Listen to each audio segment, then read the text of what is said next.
Having നമ്മൾ common ആയിട്ട് use ചെയ്യുന്ന ഒരു വേർബാണ് ഹാവിങ്. പക്ഷെ നമ്മളിൽ പലരും ഇത് ഇൻകറക്റ്റ് ആയിട്ട് ചില സിറ്റുവേഷൻസിൽ യൂസ് ചെയ്യാറുണ്ട്. ഏതൊക്കെ സിറ്റുവേഷൻസ് എന്ന് പറഞ്ഞു കഴിഞ്ഞാൽ I'm having a sister, I'm having a brother, അല്ലെങ്കിൽ I'm having a fever, I'm having a headache എന്നൊക്കെ നമ്മൾ പറയാറില്ലേ. ഈ കേസസിലെല്ലാം നമ്മൾ ഹാവിങ് യൂസ് ചെയ്യുന്നത് ഇൻകറക്റ്റ് ആയിട്ടാണ്. ഇത് ഏതൊക്കെ കേസസിലാണ് കറക്റ്റായിട്ട് യൂസ് ചെയ്യുന്നത് നമുക്ക് നോക്കാം.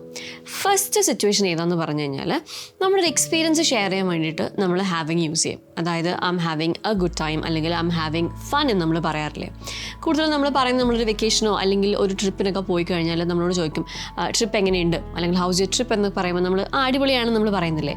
ആ ഒരു മീനിങ്ങിലൂടെയാണ് നമ്മൾ പറയുന്നത് ഐം ഹാവിങ് എ ഗുഡ് ടൈം അല്ലെങ്കിൽ ഐം ഹാവിങ് ഫൺ എന്ന്. സെക്കൻഡ് കേസ് ഏതാണെന്ന് പറഞ്ഞു കഴിഞ്ഞാൽ നമ്മളൊരു കണ്ടിന്യൂസ് ആയിട്ടുള്ള ഒരു ആക്ഷനെ കാണിക്കാൻ വേണ്ടിയിട്ട് നമ്മൾ ഹാവിങ് യൂസ് ചെയ്യും.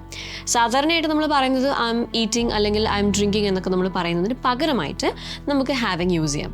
അതായത് I'm having my breakfast അല്ലെങ്കിൽ ഐ എം ഹാവിങ് ലഞ്ച് അല്ലെങ്കിൽ I'm having tea.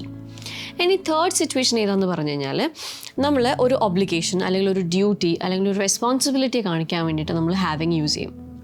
Examples നോക്കുകയാണെങ്കിൽ I'm having a meeting അല്ലെങ്കിൽ I'm having an online session എന്ന് നമ്മൾ പറയുമ്പോൾ. And the last one is നമ്മൾ ഹാവിങ് യൂസ് ചെയ്യുന്നത് ഒരു ഓക്സിലറി വേർബായിട്ടാണ്. അതായത് I'm having to study. ഇതിപ്പോൾ ഞാൻ പറയുമ്പോൾ നിങ്ങൾ ചിന്തിക്കുന്നുണ്ടാവും ഐ ഹാവ് ടു സ്റ്റഡി എന്ന് പറഞ്ഞുകൂടെ. ഐ ഹാവ് ടു സ്റ്റഡി എന്ന് പറയാം, അതും കറക്റ്റാണ്. പക്ഷേ I'm having to study നമ്മൾ പറയുമ്പോൾ നമ്മൾ ആ നെസസിറ്റിയെ കാണിക്കുകയാണ്, അവിടെ കുറച്ചുകൂടെ എംഫസൈസ് ചെയ്യാണ്. പിന്നെ ഒരു എക്സാമ്പിൾ ആണെങ്കിൽ she is having to do it all over again. അപ്പം നമ്മൾ ഹാവിങ് ഏതൊക്കെ സിറ്റുവേഷൻസിലാണ് യൂസ് ചെയ്യുന്നത്? ഒന്ന്, ഒരു എക്സ്പീരിയൻസ് ഷെയർ ചെയ്യാൻ വേണ്ടിയിട്ട്, ഒരു എക്സ്പീരിയൻസ് പറയാൻ വേണ്ടിയിട്ട്. സെക്കൻഡ്, ഒരു കണ്ടിന്യൂസ് ആയിട്ടുള്ള ഒരു ആക്ഷനെ കാണിക്കാൻ വേണ്ടിയിട്ട്. തേർഡ്, ഒരു ഡ്യൂട്ടി അല്ലെങ്കിൽ ഒരു റെസ്പോൺസിബിലിറ്റി അല്ലെങ്കിൽ ഒരു ഒബ്ലിഗേഷനെ കാണിക്കാൻ. ആൻഡ് ഫോർത്ത് വൺ, ഒരു ഓക്സിലറി വേർബായിട്ട്. സോ ഹാവിങ് ഏതൊക്കെ സിറ്റുവേഷൻസിലാണ് കറക്റ്റായിട്ട് യൂസ് ചെയ്യുന്നത് നിങ്ങൾക്ക് ഇപ്പം മനസ്സിലായില്ലേ? അപ്പം ഇതുപോലെയുള്ള ഒരുപാട് കാര്യങ്ങൾ പഠിക്കാൻ ആഗ്രഹിക്കുന്ന ഒരാളാണെങ്കിൽ ഇംഗ്ലീഷ് ഹൗസിൻ്റെ ഓൺലൈൻ സ്പോക്കൺ ഇംഗ്ലീഷ് കോഴ്സിൽ ജോയിൻ ചെയ്യാൻ വേണ്ടി താഴെ കൊടുത്തിരിക്കുന്ന ലിങ്കിൽ ക്ലിക്ക് ചെയ്യുക. English House. English at your fingertips.